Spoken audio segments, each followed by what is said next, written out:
Napatagumpay nga nito ni Gabo na nakuha nga ang mga ginto kay Mr. Chan. Kaya naman dahil dito, kanya nga itong inuwi at tinignan ang mga ginto. Ito na nga lang ang natatanging paraan nga niya upang masolusyonan na nga ang kanyang problema para naman nga maoperahan na nga ang kanyang ama sa panahon na kailangan na nga nila.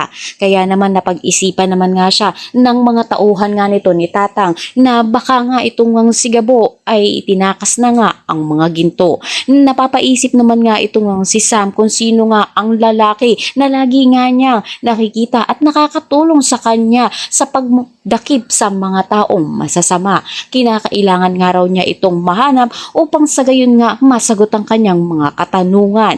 Kaya naman pakatutukan nga natin kung ito nga bang si Samantha ay tuluyan nga na mahanap ito nga si Gabo at makausap niya nga ito. Sa kabilang banda naman nga magtatagumpay naman nga si Gabo na mapaopera ang kanyang ama na kung saan nga pinagdududahan nga ito ni Betchay. Kaya naman pinagtanggol nito ni Gabo ang sarili nga niya na ginawa niya nga raw ang lahat para maisalba ang kanyang ama. Kaya naman pakatutukan nga natin kung ano nga ba ang magiging resulta ng operasyon nito ni Rudy. Tuluyan na nga bang mamamaalam o mabubuhay pa nga siya at kinakailangan niya pa na singilin ito nga si Ricardo. Lahat ng yan abangan natin.